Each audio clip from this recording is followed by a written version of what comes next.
Hi, my name is Dion Livingston. I'm the Regional Vice President for Radio One, and we're very excited you joined us for our business series today. Our first seminar is Setting Your Business Up for Financial Success, hosted by B. Swift, with James Poore, McDonald's owner-operator, Lindsay Maliqi from the Small Business Administration, and Gloria Crawford from Lake City Bank.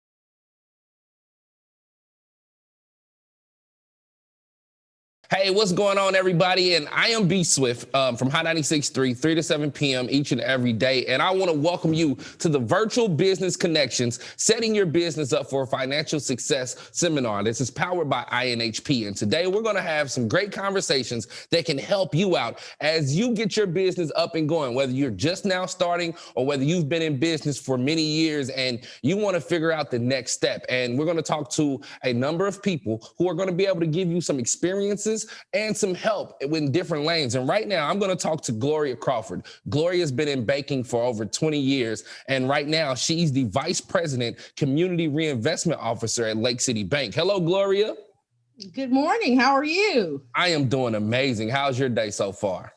So far, so good. Now, that's good. Sun shining, that's a wonderful day. You know what? I agree, and I agree. Now, Gloria, I want to have some conversations with you as we kick off this Setting Your Business Up for Financial Success powered by INHP, because I think there are a lot of people who are getting into business thanks to the pandemic.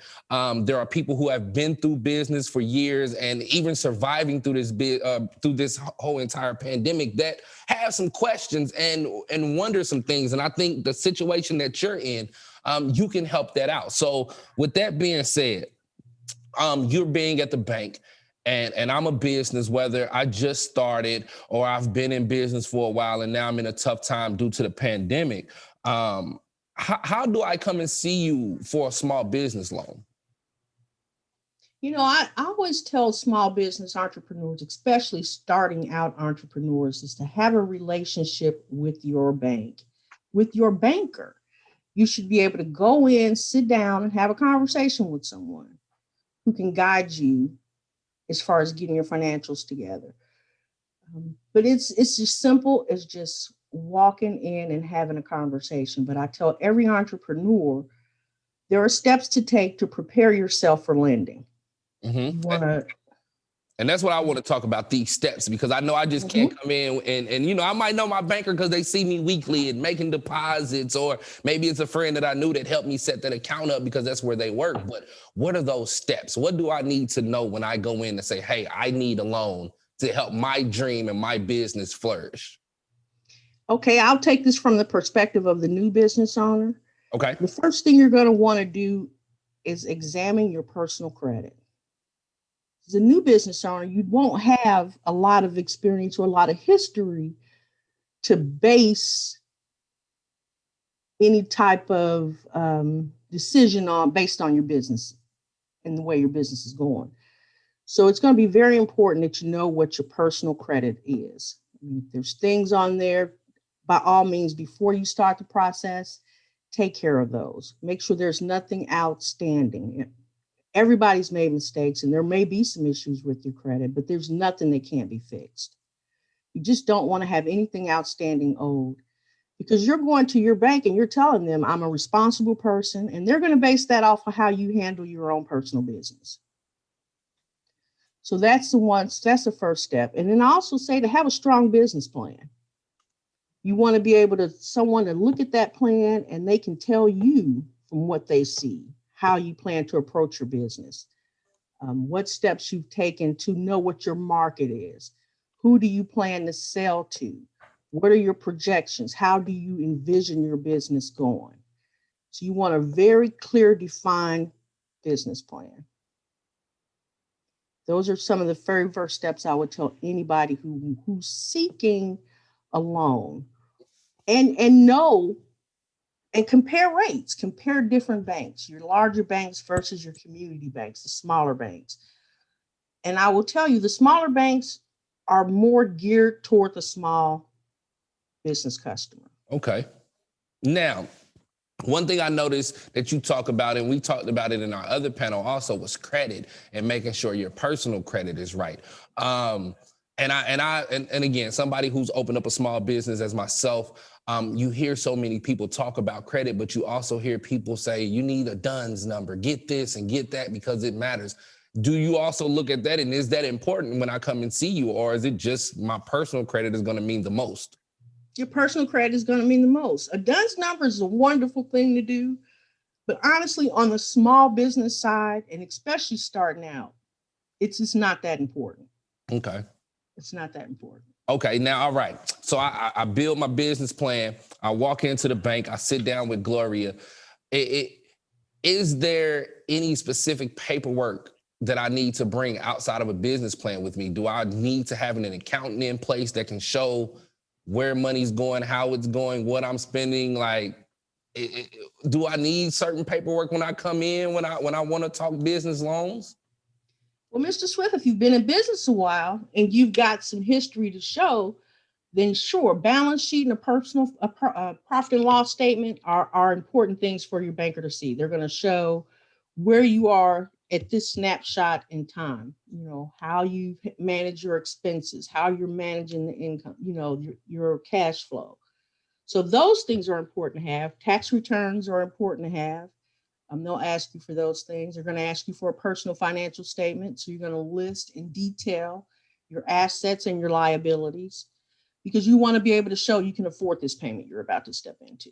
Right. And that makes sense. Now, I know we talk income, and of course I have my business is thriving. Maybe I'm making money a month, but I'm also working my 9 to 5 as I'm a very small business owner, and I have to make money not only for my business, but to keep myself alive. If my business is not making money, but I'm working another job, will that count as my income? And is that something you look at and say, well, this money isn't coming from your business. This is coming from your everyday life. So we're not going to look at that and say, yeah, we're going to grant you a $10,000 loan. Honestly, we like to see business owners who have another income. Okay. Because you've got something to keep you afloat while you grow your business. And that makes sense. You know, it definitely makes a lot of sense. Now, if I'm a business owner who is really looking at coming in and I want to get into a franchise, maybe, you know, give me a restaurant and all of that, how much experience would you think I would need, or should I have under my belt before coming to sit down and talking to Gloria and trying to get you guys to believe in this dream and help me out? That's an excellent idea. If you've never had any experience of managing a restaurant or working in a restaurant, and then you tell me you want to own one, I'm going to be a little bit critical, because that's a very difficult industry to manage. Yeah. So experience, at least 2 years experience in the field you're trying to tackle, that's helpful, very helpful. Before I let you out of here, again, I want to say thank you for being a part of the Setting Up for Financial Success seminar powered by INHP. I guess my last question, Ms. Gloria, is this pandemic, it's been very tough on us. Yes. We've seen things, you know, go from success to barely surviving, to things that weren't created to being created and helping people go to another level. I tell everybody this pandemic has been a restart for us. It's put a lot of people on level playing fields, whether you're big business, whether you're small business, whether you never wanted to own a business in your life, and due to the pandemic, you've had to make some changes. Is it easier or harder now today to walk into the bank with a business plan, with a game plan, wanting to open up a daycare, wanting to start a trucking business, whether you want to start a food truck? Is it easier or harder today to have loan conversations with the bank, and what should be the mindset when we go in to have these conversations due to the pandemic? I would tell anybody, whatever industry or whatever field you're wanting to go into, have different avenues that you can make revenue. Mm-hmm. You know, get familiar with how maybe you can sell online, or maybe you can send your product to trade shows, but you need to have a couple of different avenues of how you plan to approach generating income for your business.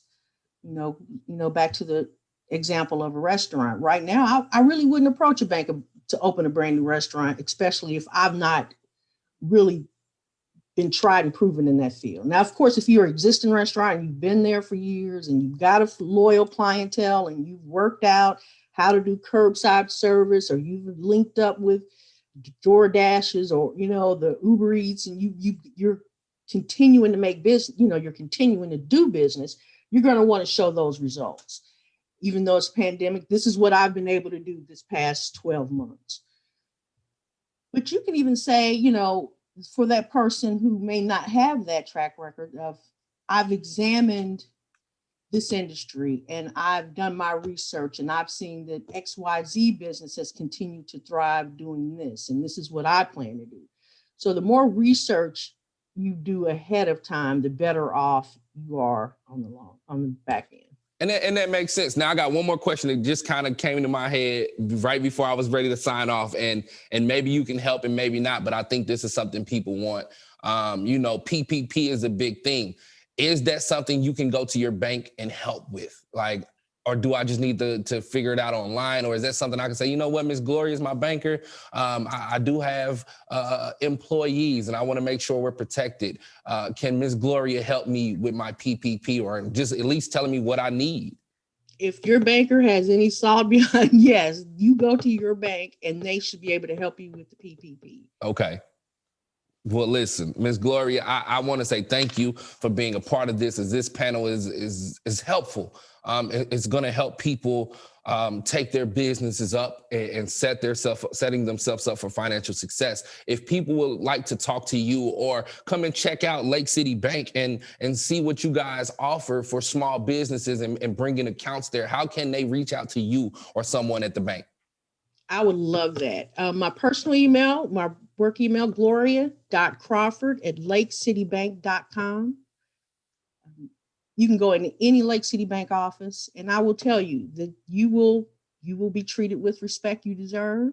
You will be given good options. They will look at you one off. And that's one thing I love about a community bank. I mean, there's no industries that they won't help. You just got to be able to show that you got a good idea and you can make money. And your bank should be there to support you. That relationship is very important. And I like that idea, Miss Gloria. You might make me switch my bank because I need a community bank, someone who gets. You do. So I'm going to be sending. Small business owner, you do. Yeah, no, I'm going to be sending you some emails. Like I say, I think the pandemic has helped a lot of us. Again, I tell people all the time, I think everybody's on the same playing field at this point. I don't care if it's Tesla or you want to start a car company. Everybody had a chance to reset during this pandemic and create something for themselves or for them kids and make it better. I want to say thank you. The Setting Yourself Up for Financial Success seminar brought to you by INHP is something that's dope. And without you, I don't know how great it would have been. So thank you very much for your insight. And again, anybody out there watching, please contact Ms. Gloria. If you're looking for a bank home for your business, then you should definitely consider Lake City Bank and talking to Ms. Gloria and see how they can help you and your business succeed. I'm looking forward to it, and it was a pleasure to help. No problem. Thank you very much. Thank you. So up next, we're going to continue this conversation of setting your business up for financial success, powered by INHP. We have James Poore, owner-operator of 4 McDonald's in Indianapolis. Plus, we have Lindsay Maliqi, who works for the SBA, and they have some great information that you can use that can help you and your business strive for financial success. And that's why this panel is this. So we're going to continue the conversation, setting your business up for financial success, powered by INHP. Welcome to the Virtual Business Connection. This is setting your business up for financial success. And today we have a couple guests who are here to talk to you guys about setting your business up for financial success. And I'm going to get right to it, and we're going to introduce them. The very first person I want to bring up is Lindsay Maliqi. Now, listen, Lindsay joined the U.S. Small Business Administration in 2019, having previously served in various economic and community development capacities at home and abroad. At the SBA, Lindsay is a part of the team helping small businesses and entrepreneurs start, grow, expand, and recover. And she enjoys visiting parks with her husband. Hello, Lindsay. Hi, B Swift. How are you today?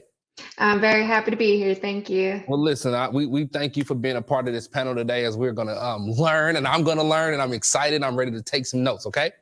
Okay, let's go. All right, up next is my man, James Poore. Now, Mr. Poore, let's start from the beginning. James hold a BS in agricultural economics from Lincoln University of Jefferson City, Missouri, an MBA from Indiana Wesleyan University. He began his professional career at Monsanto Agricultural Products Company before accepting the vice president and director of marketing for the largest privately owned bank in Indiana. In May of 2002, Mr. Poore became an owner and operator of McDonald's, where he has grown to 4 restaurants. Good afternoon, Mr. Poore. Good afternoon, sir. How are you doing today? Man, I'm doing great. Glad to see you. Great. Thank you for the opportunity. And hello also to Lindsay. Hey, Mr. Poore. All right, so look, we're going to get right into it because during this pandemic, a lot of us have decided to start businesses, and we've started from the ground up. Some of us have had businesses running for years, but it's still things that we don't know or things we can learn. And you two have been in this for a while on different sectors, and there are some things you can help us with. So we'll start right with you, Lindsay. What are my first steps when it comes to setting up my business? Well, knowledge is power. So equip yourself with all the free knowledge that is out there. A great place to start is our website, sba.gov. So at the SBA, we're a federal government agency, and we help small businesses start, grow, expand, recover, like B Swift said. And we do that by helping small businesses and entrepreneurs with free counseling. We've got resource partners available through SCORE Mentors, the Indiana Small Business Development Center Network, Women's Business Centers, and Veterans Business Outreach Centers, who provide free one-on-one confidential business counseling to help answer all those questions. And since we're talking about financial success today, they're going to help prepare you to go have a discussion with that lender or help you weigh other funding options that are out there to help your business be successful. Now, when you say that, okay, bet, I can come and talk to you guys. Now, do I need to write a business plan? And if so, what needs to be in it? And Mr. Poore, I'm going to chime in with you too on this question, because I know you've had to go there, especially with owning McDonald's and trying to be an owner operator. Like, what is the business plan? What should be in this business plan, especially if I'm coming looking for help with the SBA and I'm just trying to get it together as an individual? That's me? Okay. So yes, a business plan is a really important part of your business success, because if you walk straight into a bank or a credit union, they don't know you, they don't know your business. And so having that written business plan that has a narrative overview of your business, of your management and their experience, of your market research that you've done on the competition that is out there, what pricing you're going to be using, how you're going to market yourself, how you're going to differentiate yourself. And when it comes to the financials, what are your expenses going to be? And what is your revenue going to be? So you have to project that out over the next couple years, because at SBA, we're not the direct lender usually. We're the government guarantor, kind of like an FHA loan for a home or a VA loan for a home. So we're the guarantor for the small business loans. So,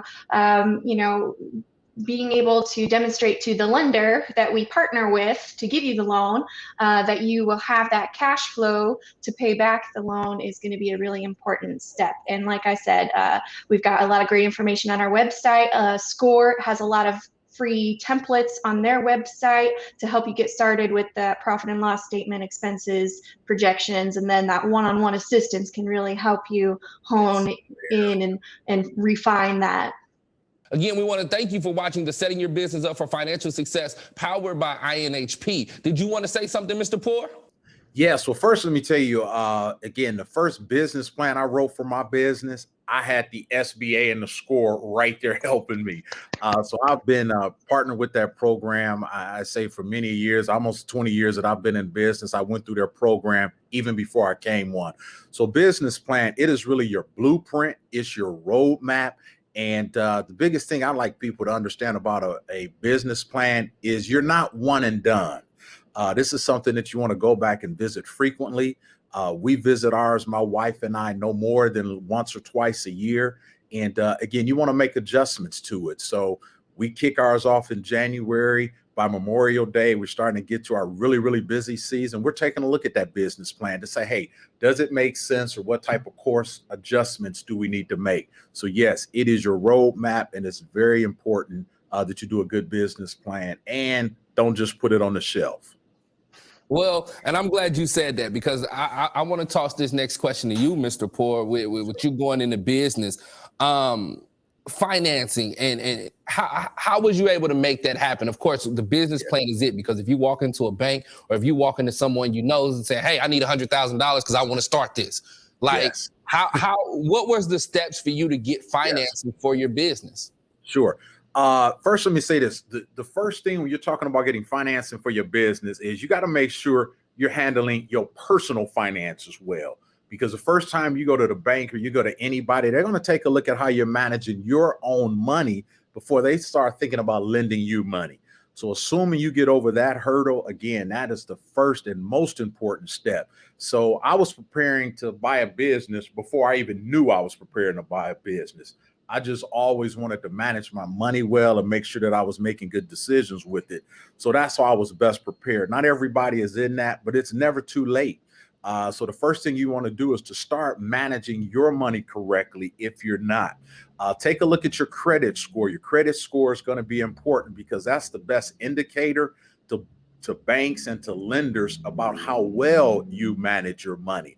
And there are plenty of things out there through the SBA and some of the other organizations that can help educate you on your credit score and credit report. If you're not familiar with it, you can get a copy free once a year. And again, I encourage you to do that, because when people are making decisions on you, it's not only how well you present that, but it's what those numbers are on the pages. And that's what they're taking a look at. So start with your credit score, your credit report, working through that, and make sure you're managing your money well, and be in a position to put down some of your own money. Usually people are not willing to finance 100% of your dream, because if it's your dream and your aspirations, then you should want to be prepared to put into it also. And that's something that they'll look for. Now, go ahead, Lindsay. As a matter of fact, I know that SCORE Indianapolis, the Indianapolis branch of the SCORE Mentors, is hosting a webinar tomorrow, February 24th, on building your personal credit. Exactly what Mr. Poore is leading into, and that'll be on their YouTube channel as well if you catch this after Wednesday. Okay, now, and I'm glad you talked about credit, because something I've always heard people talk about with credit, and either one of you can answer this. We talk about personal credit, which is you have to have and you have to create. But I've heard that establishing a line of business credit, or the Brooks and Duns, I think is what it's called. Like, is that important to do? And if so, how do you do that? Like, how do I say, okay, for Loudmouth Productions, I want to create a line of credit so that I can get things on the company's name and not always out of my pocket? How does that happen? All right. Lindsay, you want to go at that first? I'll start, and then feel free to, build it out. So I think it's a really good idea to have that separation between your personal finances and your business finances. Even if you're a sole proprietor and you're, filing your taxes all together, you can still do that single member LLC, for example, and have that separation. So, a lot of businesses, in order to open that bank account, are going to want to see your EIN, your employer identification number. So we've got a great module on our website, 10 steps to start your business, at sba.gov. So start there. And after you've registered with the Indiana Secretary of State, you can apply for an EIN number through irs.gov. It takes 10-15 minutes to do, and it is free. So don't let anyone charge you to do it for you, because it's free. So get that EIN, employer identification number. It's basically like a social security number for your business.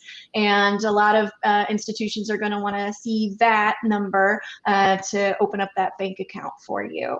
And from there, you can, get your checking, get your deposit accounts going. If it makes sense for you to get a credit card through that institution or other type of line of credit, then that's where you can start.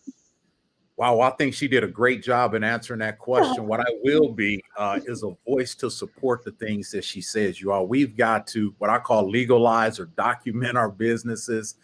We've got to get the EIN numbers. Go ahead and open up your accounts. No matter how big or small your business is, go ahead and do that so that it can be documented and legalized. So many people, small business owners, miss out on different opportunities because they don't have the proper paperwork or the proper credentials to legalize their business. So I know the EIN number you can get free to go ahead and incorporate or do what you do with your business. That's not always free. That's probably going to cost some money, but I can assure you that will be money well spent if you go ahead and incorporate, get the LLC, whatever your counsel or guidance leads you to do, because again, that just positions you to be able to benefit from so many programs that are out there. Again, when you go ahead and document that business. So great job answering, Lindsay. And again, my comment would be to make sure you document, legalize, get your EIN number. It also makes it a lot easier just from an accounting standpoint to have that separation. Because if you save that to the end of the year and try to, get all your deductible expenses extracted out, there's a lot of really affordable accounting software out there you can use to help you generate, keep track of and generate these profit and loss statements, expense sheets, things like that. As you start to get a little more complex, you might consider, talking to a tax professional, but there's a lot of really affordable accounting software out there, for the beginning anyway. No, and I think I'm sorry, because I do just want to add one thing right quick. I'm sorry, B. Smith, because she talked about it. Receipts. I get the opportunity to talk to so many people that have their small businesses. And that's one of the things that they don't do is they don't keep the good books. They don't keep the receipts. I don't care if it's a spiral notebook that you pick up at a dollar store somewhere. Write down every one of your expenses, your expenditures, staple a receipt to it. Again, when it comes time to do those taxes at the end of the year, it's tough to go back and recreate that stuff. So keep it as you go. And again, if you got access to software, computers or anything, certainly get it. Again, there are great software programs out there, or apps that you can just put it in and go, and very user friendly. So please take the time to do that now before your business blows up. No, and that's important. And I'll use myself as an example. I'm horrible with receipts. I'm not gonna lie. Like, especially being a DJ or MC, where it's a lot of multiple things you're doing and buying clothes, buying batteries for microphones. And I'm like, bro, I just buy it. I don't know. And my tax person like, you're losing, sir. So it finally took for me to go get a bank account. And now I only spend when it's be Swift only out that account. So at the end of the year, it's like, very good, bro, December to December is right there for you, and I think that's important that you do that. And that's why I'm glad we're having this, because there's so many people out there that don't understand how important. Well, I drove my car and I spent $20 in gas. Well, where's the receipt for that gas that you can use to help yourself at the end of the year? So it's very important. Every day. Write it every day. I don't care how young you are, you will forget. So keep a daily log of all of those expenditures, mileage, everything. Yeah, and it's so easy now, especially like with the banks. I did my business account the other day. I opened it up from my phone. I didn't have to even go into the bank. I had to get me some information. I scanned it, send it to them, and they gave me my account right from my phone. So, because I know we're in a pandemic and people, I don't want to go in the bank. I'm scared. Understand, we all are. So it's a lot of things you can do from your phone without even having to leave your house to start things for yourself, and they help you so much better. Now, Mr. Poore, I want to talk to you because there's people out there that want to start a business, and some people out there like myself who've looked into buying into a franchise and trying to figure it out. Like, what are some important tips you would give somebody when they are trying to decide if they want to buy a franchise or start a non-franchise business? All right. A couple of things I would say. One is, if you're going to start any business, and I know this is probably old school advice, but it still holds true to me, is first, you want to get a job in that industry. If you're looking to open a restaurant, you want to get a job and work in a restaurant so that you really understand what that's like from both sides of the counter. It gives you the opportunity really to see the business from a different perspective. A lot of times we have people that get businesses or want to get a business based on what they see from one side of the perspective. And again, I encourage them, always try to get you a job in that industry first so that you can learn from it. Then I tell you also, if you want to open up some type of business, start getting you some accountability partners, some people that you can talk to and work with and everything to get you to that level. I tell them you need 3 accountability partners. With me, when I wanted to get into the restaurant business, I made sure I got connected with somebody that had been in the restaurant business for a while. I could learn from some of their mistakes and some of the things that they learned from. Then I also partnered with a principal, as a matter of fact, from here in Indianapolis, because we were on the same track. We were both trying to get into the restaurant business so we could compare notes and talk and hold each other accountable because we were going through the same thing together. And then since then, I've been able to connect with a lot of people who are trying to get into it now that I'm into it. So I tell people, get you a job, learn from it, decide if this is what you want to do, because once you get into a business, it's not as easy as just saying, oh, I'm pulling out, I'm quitting, I'm closing my doors tomorrow, because you likely have a lot of time, a lot of money, and other people's money invested in it. So you want to be sure it's what you want to do. You also mentioned about franchising versus non-franchising. Again, it's a personal decision. I've got friends on both sides of the fence that do very, very well. Lindsay and I were kind of chatting before we got started, and her and I have a very similar saying. When you go with franchising, you're going to get more support, but you're going to have less control. I told her, I can't just arbitrarily add extra mac sauce to every Big Mac. I can't. My franchising agreement won't let me do that. You know, I'm confined to my franchising agreement, so I've got less control. When you do something on your own, a McDonald's, or if it was James and Pam Poore, just doing our own thing, we would have far more control, but we would have less support, meaning we'd have to have a lot more of experience and go out and grab a lot more of the resources. At the end of the day, you could potentially end up with a lot more money because you don't have all the fees and royalties and things to pay when you do a non-franchise. So there are great success stories on both sides of the fence. And again, I just encourage people to do their homework before they decide if they want to do a franchise or if they want to truly be an independent. But regardless of that, get you a job, get you some accountability partners in that industry you're looking to pursue. No, I think that's important. I know I was looking at a barbershop a long time ago, and my sister owns a beauty salon, and she was like, you don't cut hair.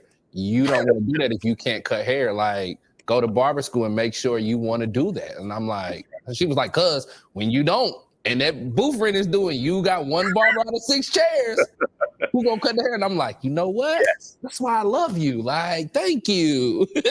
You know what? That is exactly right. Again, in our line of work in McDonald's, I can do everything in my restaurant. I'm not the best, I'm not the fastest, but I can do everything. And that's important to me.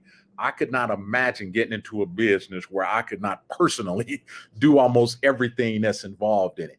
Some people are comfortable with that, with that process. I'm not. I want to be able to do everything so that I can hold people accountable. I can learn from them and they can learn from me. And I think that's the pattern for my success. No, and I think that's everything. Even in radio, it's not too much in this building that I can't do. That's in here. Anything in here, I feel like I know how to do it, and it helps me succeed every day. Because if somebody needs a producer, I can do that. If somebody needs a commercial, I can do that myself. Even in television, if I need to do an interview, they've taught me how to come in and cut the lights on and do everything. Like, you have to learn the building you're in to understand the headaches and the success that's going to come with the building that you're in and that you're building. Lindsay, I got to ask, because there's people out there, we're in the middle of a pandemic and I need help with my business. How can I get money from the SBA? There are some temporary relief options available through the SBA. So we still have our disaster loan. So this is for businesses that were in operation as of January 31st, 2020, and can show an economic injury from 2019 to 2020. So we are offering 6 months working capital loan at low interest, long-term rates directly through the SBA. Now, normally, like I said before, we're just a guarantor. And so that's kind of how we've set up the Paycheck Protection Program. So this one is actually a forgivable loan, and you can apply whether you're a sole proprietor, independent contractor, partnership, corporation, even nonprofits. if you were in business as of February 15th, 2020, you can apply through one of our lending partners. And if you spend at least 60% on payroll, because as the name kind of implies, paycheck protection program, as long as you're, taking that owner's compensation draw or paying your employees at least 60% of the loan value, then that loan can be 100% forgiven. So it converts into kind of like a grant. We've also got some, smaller programs that don't get talked about as much. One of them is debt relief. So for new SBA-backed loans, we're going to pay 3 months of principal and interest on your behalf. We're going to cover your first 3 months of payments. Oh, wow. SBA.gov. It's a lot of great things going on that website. A lot of great. Yeah. We know it's been really hard, and I've talked to so many business owners who are really struggling, and I feel for you. And these are really like new programs that have been stood up, and they haven't been without their flaws. But I'm happy to help any business owners who are contemplating pursuing those to help understand how to access those funds. No, we appreciate you for everything. Now, Mr. Poore, you own 4 McDonald's, and so I'm sure you had to sit down and you had to think. So I guess my next question to you would be, when my business is starting to get successful and I want to expand and build scale, what tips would you give me for that? Because for you to be able to go from 1 to 4, I'm sure you had to sit down like, yo, this is going great. Let's look at another one, different side of town, and create this plan again. Yes, exactly. Now, remember, I think almost every question you've asked me, I've gone back to finances. This is you want to make sure you got plenty of money when you start talking about expanding, because it's not always as easy, or it's not always the same level of success once you get to second one. So the things you need to think through is, one, from a staffing standpoint or whatever you're doing, how are you going to staff both locations? Typically, as the owner or the proprietor, whatever you want to call it, when you're there or when you're hands-on, you're involved in it day in and day out, it's doing as best as it can do. But now if you got to split your time or split somebody's time between multiple locations, you can't be at both. How is the performance of each of those going to impact when you're not there? So my encouragement too is, whenever you get in business, immediately start saving cash, because you're going to need that. Cash is king. But also, working and developing with people and with that human resource is so key. Again, when I went from my first restaurant to my second, I was having to take people that were left with the business because I had not trained and developed enough of my own to put in there. And so I had to take what was given, and it worked for a little while. But long term, those were not the people I really wanted to go to bat with. They were great people. It just didn't fit in my organization. So I learned from that lesson going forward that I wanted to make sure that whenever I grew and expanded, I had plenty of people to put into those places so that I could make sure they ran the way that I wanted them to run. And again, there's a cost associated with that. But again, in the long run, I think it's the best thing to do. But focus on money, so you've got the money to do it and you're not financially strapping yourself for your business. Because the worst thing you want to do is have one unit or restaurant that's doing well, then open up a second one and it drain your first one. So you want to make sure you've got that solidified. And then the second thing is people. Make sure you've got those few key people that you can count on. No, and that's important. And speaking of few key people, because I remember you talking about accountability partners, and I kind of look at that like mentors in a way. And with you being in a business and what you're in, and sometimes you see kids come in this business at 14, 15 years of age, and this is their first job. And some come in and they love it. And in their brain, they're like, you know what? I'm cool with this. Not to be only just a worker, but to work my way up to being like Mr. Poore and being an owner. How easy, or really what I should say is, what's the approach? If I'm someone who's working at a business, whether it's McDonald's, whether it's somewhere, a Foot Locker, or somewhere in a mall, or somebody who owns their own business, what's the approach someone should take if they want to get next to a Mr. Poore, to become a mentor, so you can help me get to the McDonald's University and I can start working and owning my own? Yes. Well, I'll tell you what, in any business, it is to work and to learn as much as you can. I think Lindsay either said it earlier in this or when we were talking before we went on, that knowledge is power. And I would add knowledge and experience is power, is what makes it happen. You know, I can speak to McDonald's because this is what I've been doing for 19, almost 20 years now. And I thank God for this opportunity. But I'll always remember that a seminar that we went to, and this is where all the McDonald's from all over the world was coming together. It's called our worldwide convention. And everybody that was there, if you started working as crew, you had a button on that said, I started as crew. And I was blown away at the number of owner operators that have started working at McDonald's as crew people. And I believe the number now is still well over 75% of the actual owner operators have started working at McDonald's crew. And what they did was they learned everything they could possibly learn. They did everything that they could do. They managed their money well. They went into the stock investment program. And those are the type of things that they did. And just over time, they prepared themselves for the opportunity. So until you get to the point you want to get to, always focus on preparing yourself for that opportunity. And in most cases, is making sure you got your money straight, but also making sure that you're making yourself available for every opportunity to learn and to experience what you can. You don't even know what you're going to need later on in life. So that's why I say soak it all in, learn it all. Be the first one to volunteer to do something new, do something different, because you never know how that experience might benefit you down the road. All right. And before I get us out of here, because we're coming to the end of this, and I meant to ask this earlier, as someone who's starting up their business, but I'm also working a 9-to-5, is it a good idea to take some of the money from my 9-to-5 and put it in and create an income, I guess, for my business? Or should I always try to keep those two separate? So when it is time, all right, let me dip into my account, take out this amount and start from there. Or should I rob Peter to pay Paul, in other words, to get going?